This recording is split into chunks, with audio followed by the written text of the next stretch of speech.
cerebral steam in the weeks before the exposition. What was I muttering about?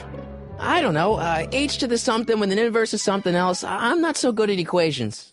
That's too bad. I bet if we could solve my younger self's problem, he'd be more inclined to listen to you. Let's talk about your younger self's problems later. Okay, but don't forget we're on a bit of a deadline here.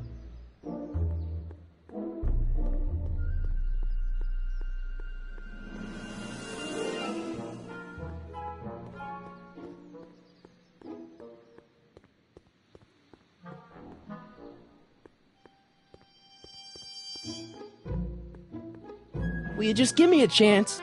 Harassment's a federal crime, Mr. Corleone. Come on, you can trust me, Doc. Emmett, it's your future I'm looking out for, in more ways than one. What are you talking about? I'm talking about you and science. Oh, that word again! If you insinuate I'm a scientist once more, I'll sue you for defamation of character!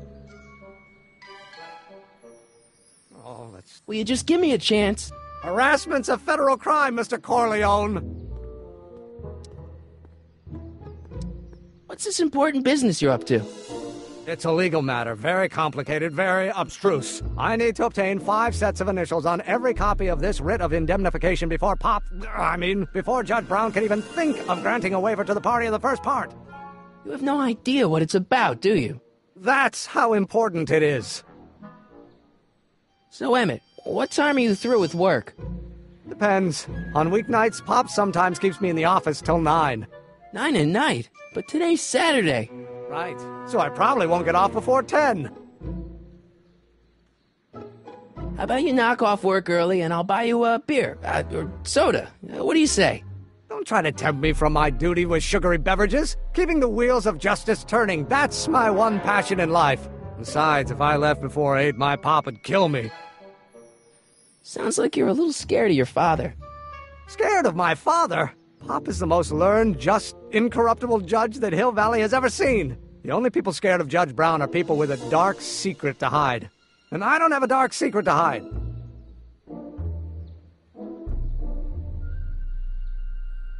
Emmett, about your... Don't say it.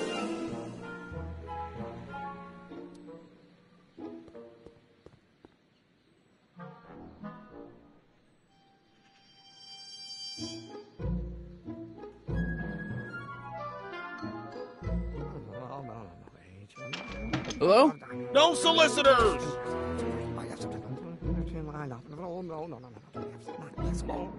Will you just give me a chance? Harassment's a federal crime, Mr. Corleone.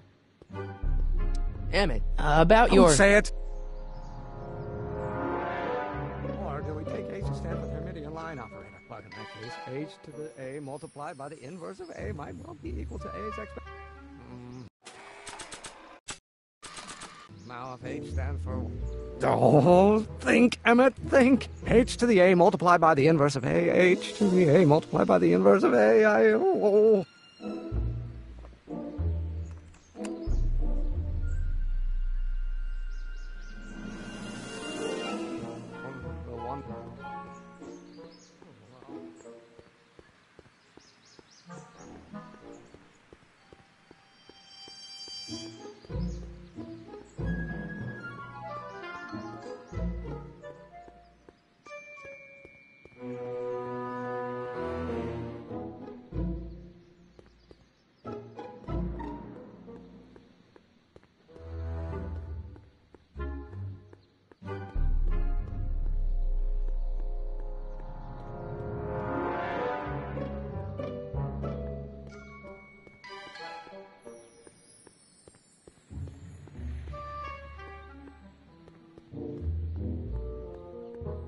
So, Doc, does this ring a bell?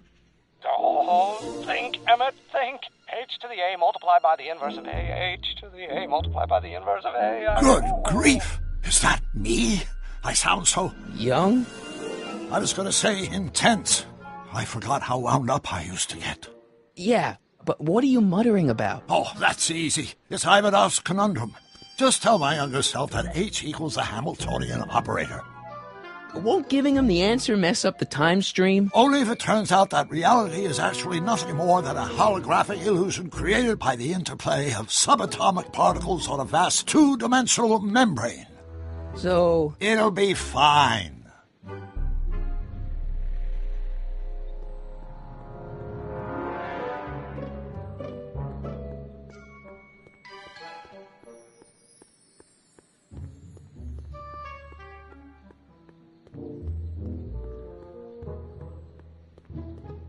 Oh, think, Emmett, think. H to the A multiplied by the inverse of A. H to the A multiplied by the inverse of A.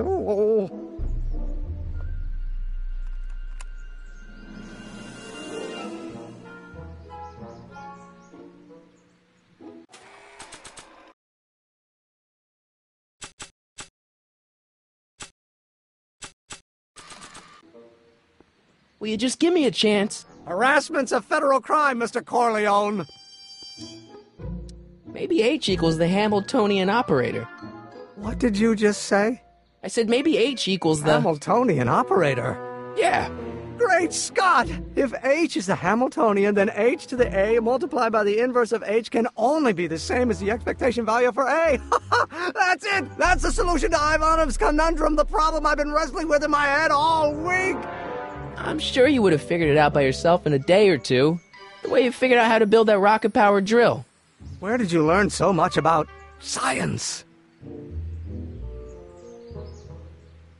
Well, it's like this. You know about my rocket-powered drill? Then there can only be one explanation. What? You're from the patent office! I confess I didn't quite know what to expect when I sent the paperwork, but I never expected this. Welcome! I'm at your service. What can I do for you?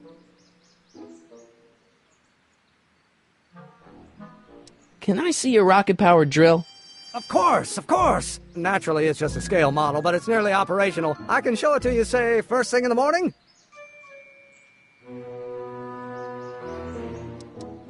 Nah, that's no good. I need to see a full-size model. That's fully operational. Tonight. Otherwise, we'll have to award the patent to a competing inventor, Dr. McCoy. It can't be done! I mean, it might be possible to construct a full-size working model in that time frame, but I haven't got the main ingredient for the fuel. I'll get it for you. What is it? 190 proof grain alcohol. And you know how difficult it is to get a hold of alcohol these days. Especially now that someone's blown up the speakeasy.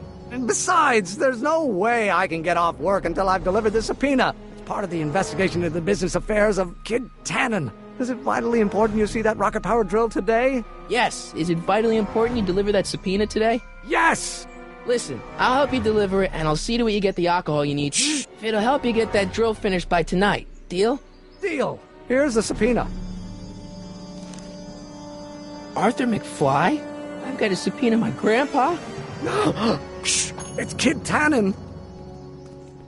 Hey, I just saw him at the soup kitchen, yelling at Arthur McFly. I'm not surprised. Arthur does the books for his business. What kind of business? That's what the DA is trying to find out. Let's go talk to him. No! Why not? Kid Tannen can tell us where Arthur's hiding. Yeah, well, he can also have us fitted for a Chicago overcoat.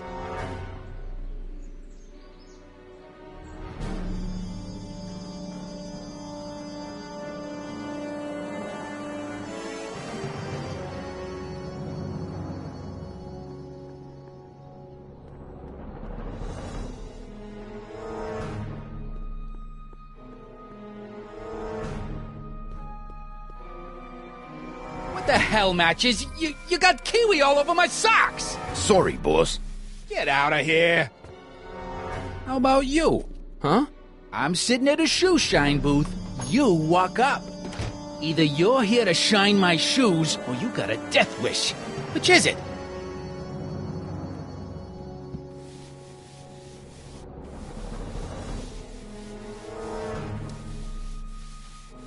I'm looking for a guy named Arthur McFly. He's my, sort of a relative.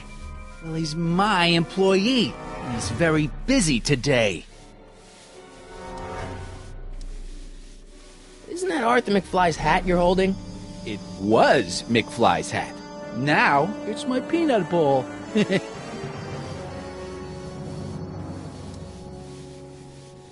Can I have some peanuts? Why not?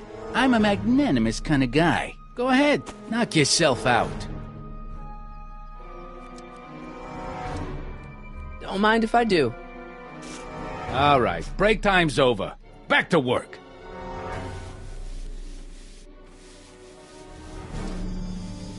About Arthur McFly. Yeah? Since you're Arthur's boss, you know where he is, right? He's at the, office. Where's the office? I forget. So, one more thing about that hat. You're testing my patience, boy. Could I buy Arthur's hat off you? Could you keep your mind on your work, huh? Shoeshine boy? I'm hanging on to my peanut ball. I sure could go for some peanuts. Lucky for you, I'm in a giving mood. Hey, kid! Yeah? What the hell is that? Hey!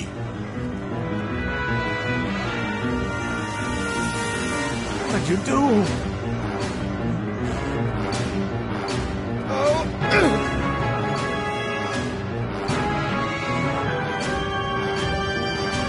Give me that hat, you lousy crook! Emmett!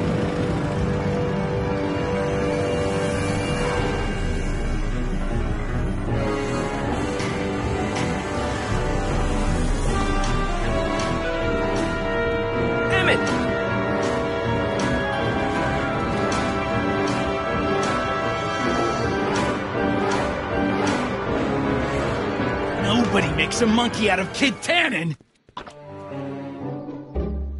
Hey!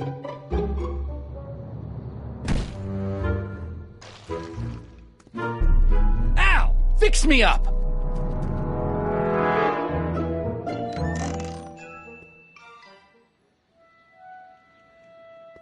Where'd you learn how to move like that? Sandlot football. They used to call me the Streak. Get out!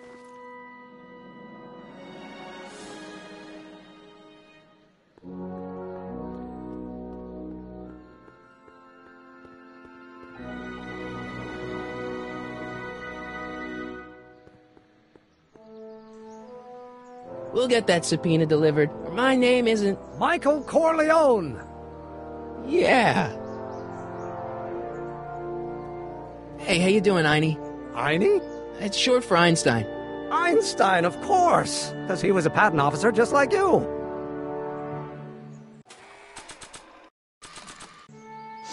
Hey, Einie, come here for a sec, boy. Hey, boy, can you find the guy who belongs to this hat?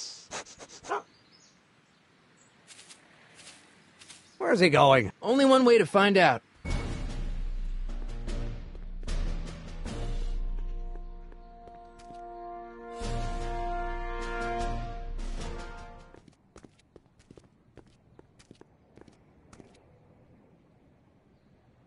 Huh. Deja vu.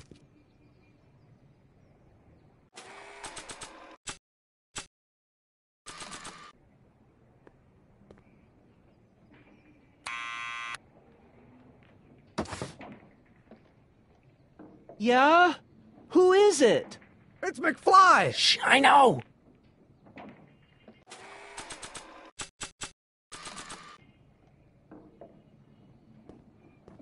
I don't think Arthur would respond to that recording. He only listens to Tannen.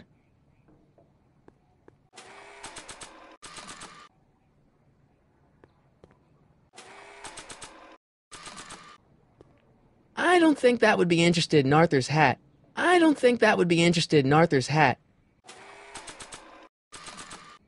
I don't need to push it again. Arthur's already there. Someone's playing tricks on me.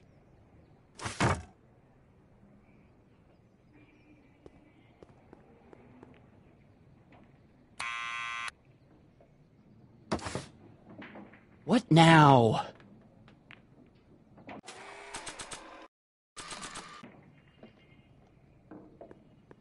I'll give it back to him after I give him the subpoena.